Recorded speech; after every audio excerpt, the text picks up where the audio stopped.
What's going on about this Afro think tank?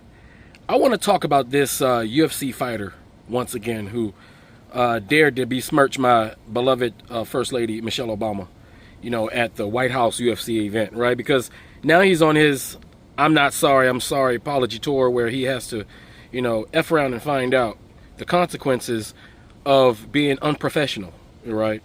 At an unprofessional event, during a terrible time, right? He clearly, when it comes to reading the room, this guy is, definitely not hooked on phonics at all, right? But there's one thing, because while everybody's, pointing at the white supremacy involved here and the racism, there's one thing that just slipped right between everybody. This man who did this UFC man, he's a mulatto. He's mixed. He's a Mexican. This is a Mexican white. His daddy's white, mama Mexican, right? So what we have here, right, is a Mexican white man, with his all-American bandana on at the White House in front of the president. And it was this Mexican's man opportunity to show white people that he is one of them, that he is, he was the man. He just got finished beating a black guy, an old, washed up, beat up black guy who just finished fighting in Washington, D.C. hot weather. That fight just was who had the most wind. And the big black guy, he had it. I mean, all of them, everybody outside had to come. All the guys were dying, right? The Mexican dude was a little bit smaller, had a little bit more wind, and he won the fight against the big old black guy who, if they was the same age, in his prime, would have beat the crap out of him, right? But, nonetheless, he won the fight, right? He won the fight, and instead of just, taking his win, saying, I thank God, like everybody, they all thank God for the fact that they successfully beat the shit out of somebody else, right? As if, I guess, God was on their side while they were beating the shit out of somebody else, right? Right? God was saying, yeah, I want to make sure you beat the shit out of somebody else, and I'm going to be against that guy, right? Because me and you, God, me and you are against that other guy, God, because God's not with that other guy either, right? So God help you. But, he's supposed to say those things, right? But no, that's not what he did. No, he wanted to, he felt the fear of the crowd, the white supremacy juices flowing in the air, white people, America, got the American flag, and he just, yeah, what can I say at this moment?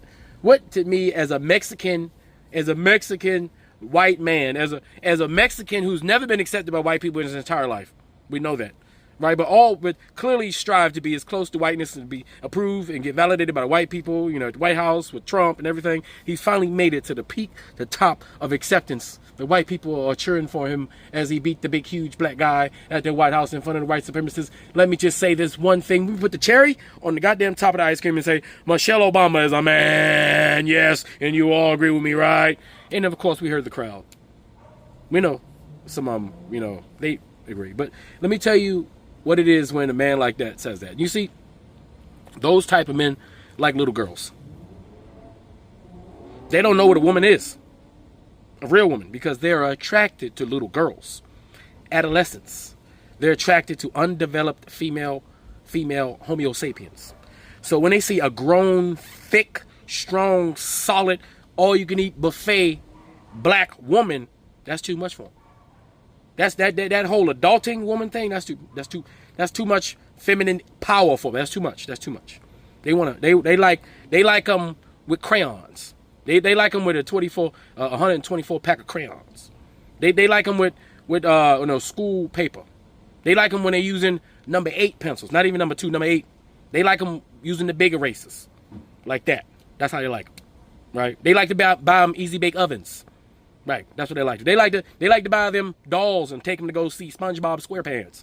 They like those kind of women, right? So when they see a real woman, a real successful woman, the definition of black female excellence, of course they're intimidated and they call that person a man. Because the thing is, here's the thing, Michelle Obama and most all black women who display that amount of natural by default black feminine powerful energy are in fact more manly than you.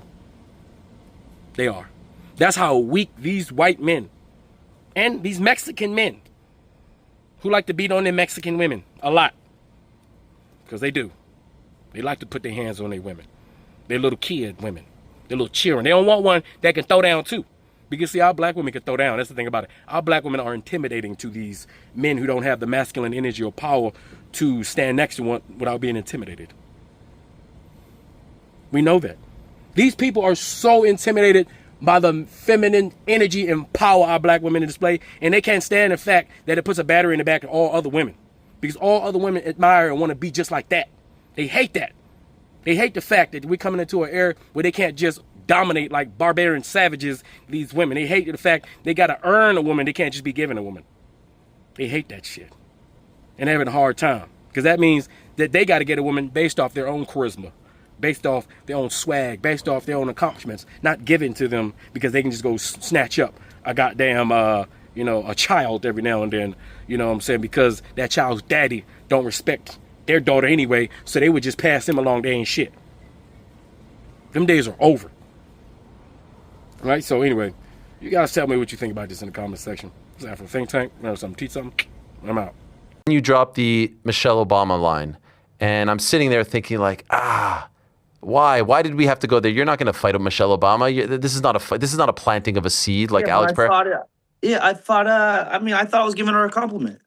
I don't think anyone viewed Michelle it as such. Obama being a man that's like, she knows how to deal with adversity. You know, she knows how to work hard like a man. You know, when the times get tough, you know, the Why does that come to mind in that moment? Like, you just got this massive win. Of all the things you can say, why even go there?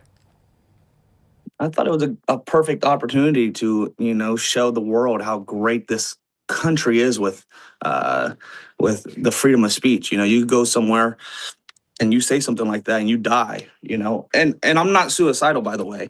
There's a certain side that pokes at another side, and there's no outrage there. And so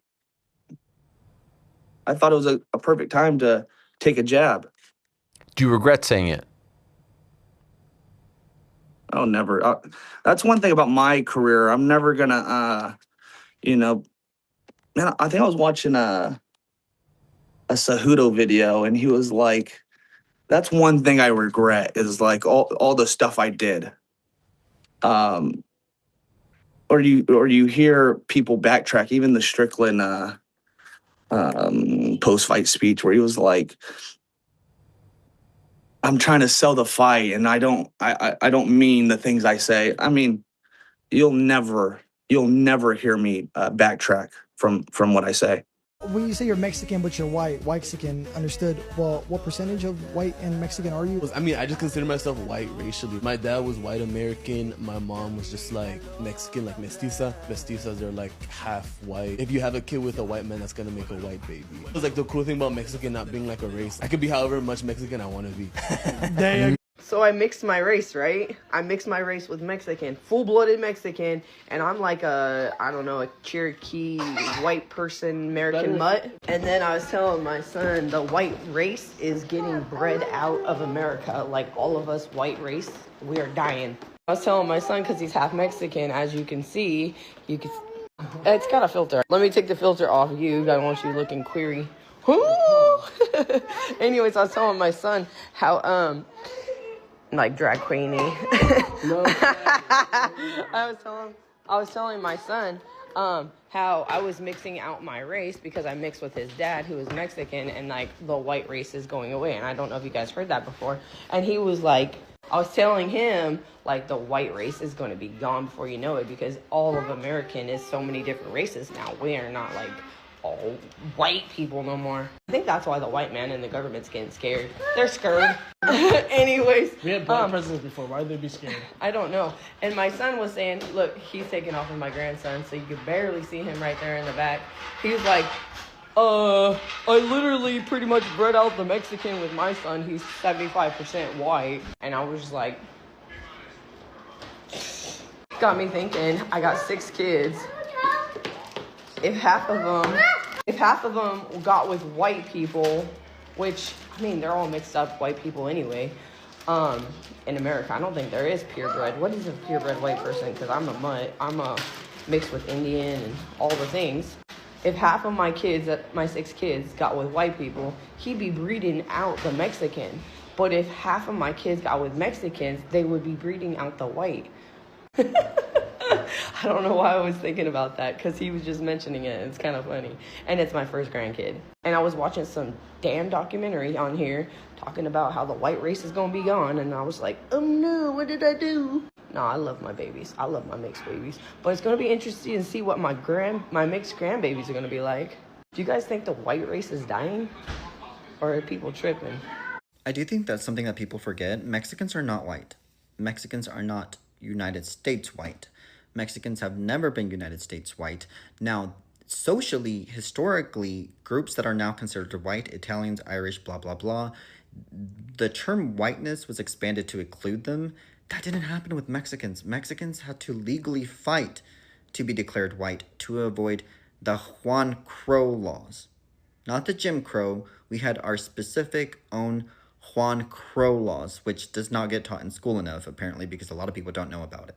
I generally hate being mixed. Kind of a story time. Most of my childhood, I'm mixed, so I'm white and Mexican. So I was too Mexican for the white people, and I was too white for the Mexicans. I never found, like, an in-between. And it doesn't help that I am paler.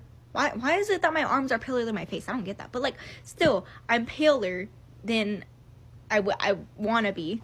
So I was talking about my quince because I'm about to turn 15 in 2 months. This girl got so offended. She's paler than me because she doesn't think I'm Mexican. I'm like, have you seen my mother? She's a full everything. She's a full package. And my grandparents. Fortunately, I'm not fluent in Spanish, but I understand some. So she starts talking about it in Spanish. I'm like, I understand you, kind of. But I've always told people I am mixed. Like, they act like it's a crime. Hey guys, I just thought I would remind people that mixed race people exist. Even though race is a social construct, if we operate within that social construct, there are people of 2 or more races who are both races. Whenever I'm referred to as a white woman, I don't say anything back. I'm not gonna be like, well, actually, because like I am white. My mom is white. I am also white. I clearly have light skin. I'm not ever trying to say that I'm not, and I'm not trying to like distance myself from being white because that's weird, and I'm not trying to do that. But every once in a while, it's just like, because it's usually done in a dismissive way, and it comes from both leftists and like conservatives, depending on what the conversation is. From conservatives is used in so many different ways to discount anything I say. But for example, today on Twitter, I said something about putting chains on your masks, and then I made a video about it on here.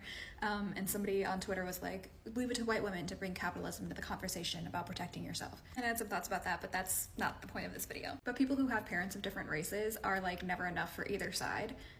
You're too, especially if you're like white, you're like too whitewashed for that side, and then you're, you know, like you're white enough, but you're not like fully, it just depends on who you're talking to. And a lot of times when you try to embrace your non-white side, you get told that you are being like culturally appropriative, or you are just a white person, or whatever it might be. It's just like every angle there is somebody who has some shit to say. And I used to make kind of more content about this, but people got really annoying, so I kind of stopped. But I felt like I needed to make another video because I'm not trying to be weird and distance myself from my white side, but I will be damned if you are gonna tell me that I am not my dad's daughter and can't claim that part of my own identity. So when people are like, oh, this white person, you're kind of whitewashing them. I know the white passing conversation is a very opinionated one, but I also think that a lot of times when people say, oh, a white woman, they're just trying to have an excuse to be misogynistic. And you can do so by indicating that they're white. And trust me, white women can be blamed for a lot of things. White women are the reason that we have Trump. White women notoriously weaponize their victimhood. They victimize themselves. They weaponize their tears. White women can be dangerous. White women are a source of a lot of problems. But I'm begging people to stop using that as a way to just be dismissive. And I'm also begging people to acknowledge that mixed race people exist. That's it. Because there is colorism in Mexico, and we spoke about it. The darker you are, the more you are associated with ignorance, with lack of knowledge, with lack of education, with low class, right? With poverty, aka a cuanto los tamales. And then the lighter you are, the more you're associated with high status, right? With wealth, with education. The term mestizo, it's similar to the term mixed or mulatto for Black Americans, right? Where it's the mixing of white and black. In our case, the mixing of white and indigenous. But really, the seed is carried with the father. You are whatever your father is. Now, if your father is a European man, sure, you're European, but there's not a mixture, right? You will never be a part of the white community, okay? And let me hold your hand while I say this. You will never be a part of the white community. No matter how whitewashed you are, no matter if you don't speak your native language, no matter if you don't have an accent, no matter if you get your steak medium rare, you will never be part of the white community. I myself am Mexican, my husband is white, and the privilege that comes with that, for him, never for me, for him, everything that he doesn't understand. And I don't understand like Hispanics that are just so openly against their own people. I don't get that. I mean, like my son, I am raising him fully rooted in the fact that he knows he's Mexican and he will never be ashamed of that. A lot of people that support different thoughts that don't align with them and what they look like there's a lot of self-hatred in that. There's a lot of lack of self-acceptance. My sister-in-law is white, my husband is white, we are surrounded by white people all the time, and we will never be part of that community. It's insane to me when people shit on their own culture and their own people. And that's just the reality that we live in today. You will Free Sudan! Boycott diamonds and gold! Free Sudan! Boycott diamonds and gold! We most definitely cannot forget about the people of Sudan! Thanks for watching Afro Think Tank. Don't forget to like, share, and subscribe. And follow me on Substack and Patreon for more content. Remember, it's Pan-Africanism or nothing.